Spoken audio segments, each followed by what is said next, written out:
Have you ever wondered why the least qualified voices in the room always seem to speak the loudest? Why the people who understand the least about the world somehow end up making decisions that affect millions? There is a disturbing pattern woven into the fabric of human civilization, a dark thread that runs through every empire, every corporation, every movement that ever rose and fell. The confident fool always finds a throne, and the wise man rarely reaches for one. This is not an accident. This is not a flaw in the system. This is the system. Let me take you somewhere uncomfortable today. Let me show you why your intelligence might actually be the cage that keeps you silent, while those who know nothing walk freely into positions of power. And more importantly, let me reveal how understanding this pattern might be the first step toward breaking free from it. In 1999, two psychologists named David Dunning and Dunning Kruger published a study that would shake the foundations of how we understand human competence. They discovered something that philosophers had suspected for millennia, but could never prove scientifically. People who are incompetent at something are also incompetent at recognizing their own incompetence. The less you know, the more certain you feel. The more you understand, the more you realize how much you do not understand. This is not just an interesting psychological quirk. This is the engine that drives history. Think about it. When someone truly masters a subject, when they spend years diving deep into its complexities and contradictions, they emerge humble. They have seen the vastness of what remains unknown. They have felt the weight of uncertainty. They speak in probabilities, in nuances, in carefully measured statements. They say things like, "It depends," and "from one perspective," and "we cannot be entirely sure." Now imagine someone who has spent 15 minutes reading a headline, or watched a single video, or heard a friend explain something over coffee. They feel no such burden. They have not encountered the contradictions. They have not wrestled with the exceptions. In their mind, the world is simple, clear, and obvious, and so they speak with absolute conviction. They declare, they pronounce, they assert without hesitation. Which voice do you think captures attention? Which voice sounds more like a leader? Throughout history, we have consistently confused confidence for competence.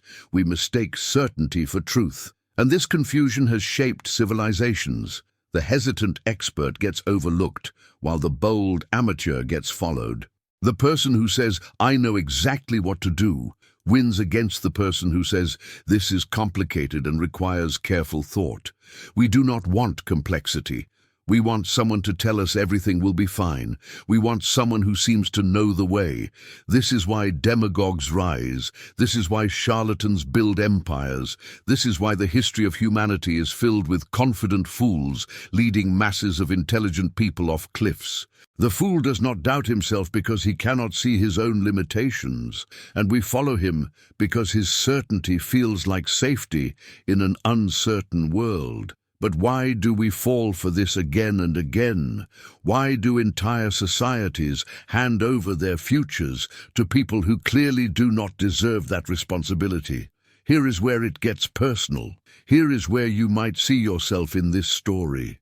We live in an age of overwhelming information. Every day, you are bombarded with opinions, data, news, theories, and contradictions. Your mind is saturated. Your capacity for decision-making is exhausted before lunch. And in this state of cognitive fatigue, something in you craves simplicity.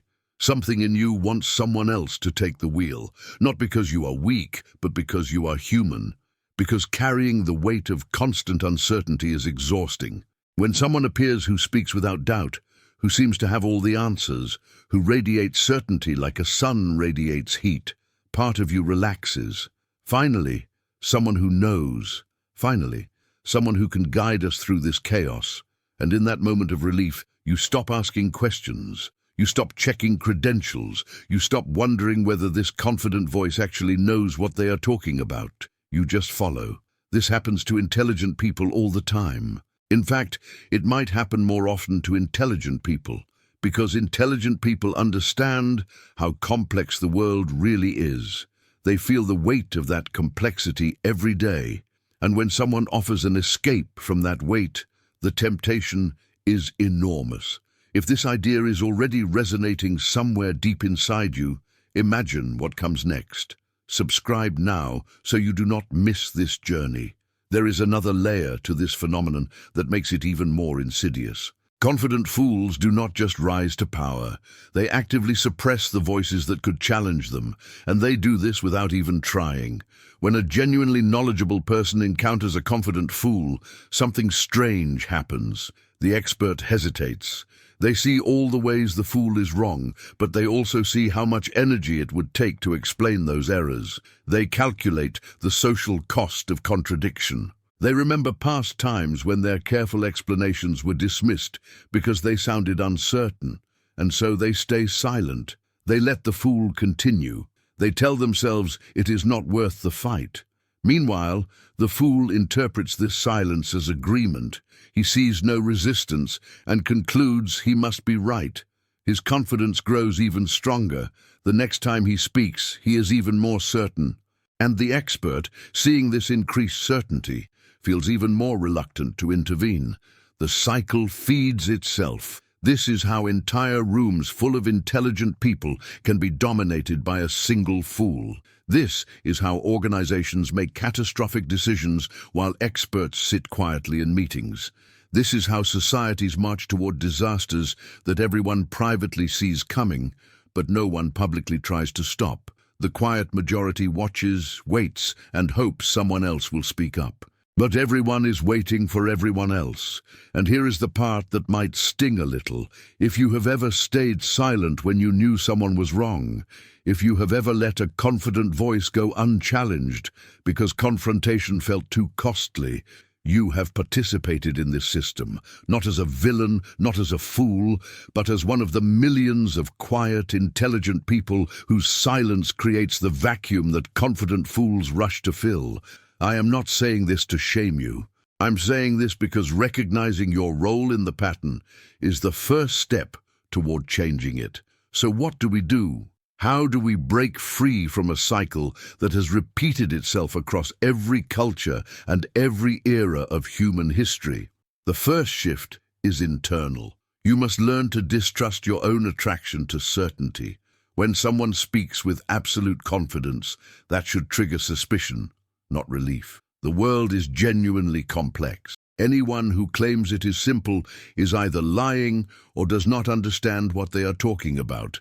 Start treating excessive certainty as a warning sign rather than a credential.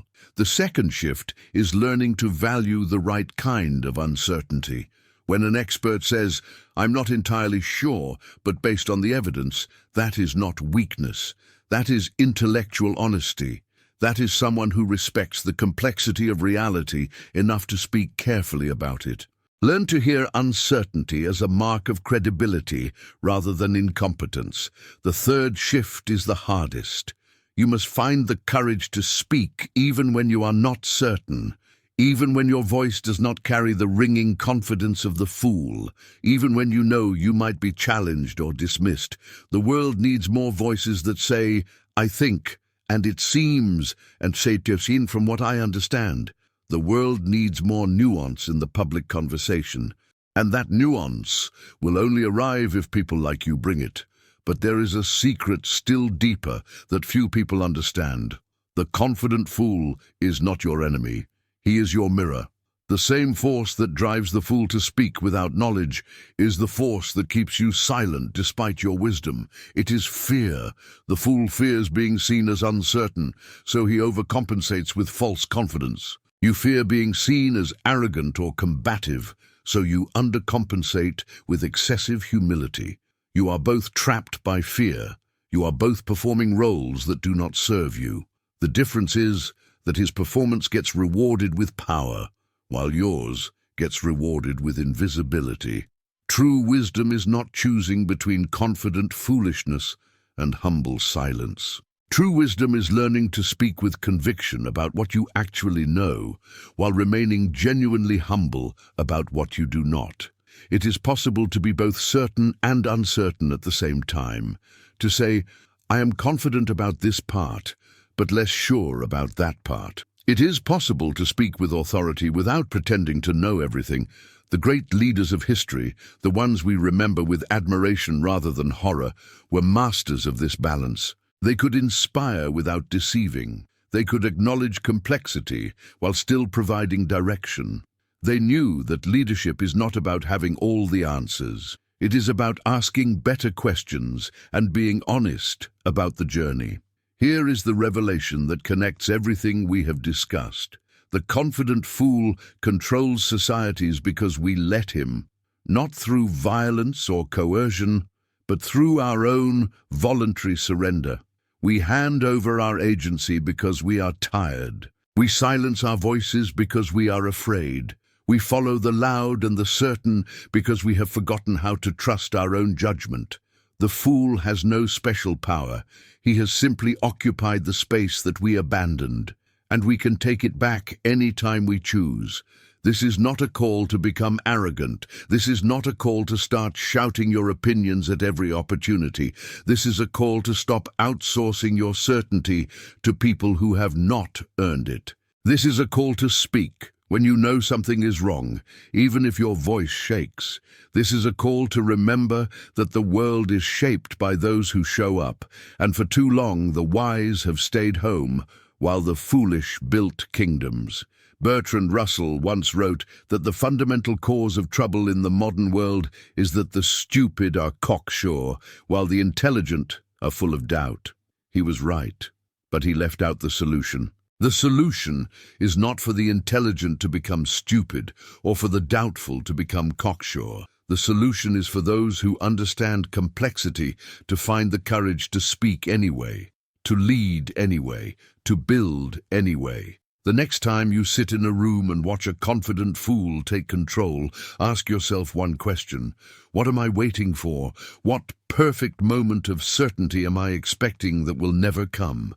What permission am I seeking that no one will ever give? The world belongs to those who claim it, not because they deserve it, but because they reached for it while others stood back. You can reach too. You can speak too. You can lead too. Not with false certainty, but with honest conviction. Not with arrogance, but with courage. This is the real secret that confident fools will never understand. True power does not come from pretending to know. It comes from being brave enough to act even when you are uncertain. The fool acts from ignorance. You can act from wisdom, and that makes all the difference. If this message has stirred something in you, if it has named a pattern you have always felt but never fully seen, do something with that awareness. Like this video. Leave a comment sharing your own experience with confident fools. Subscribe to this channel so we can continue this journey together. And most importantly, share this with someone who needs to hear it. Someone who has been too quiet for too long. Someone whose voice the world needs to hear. The fool has spoken enough. It is time for the rest of us to find our voices.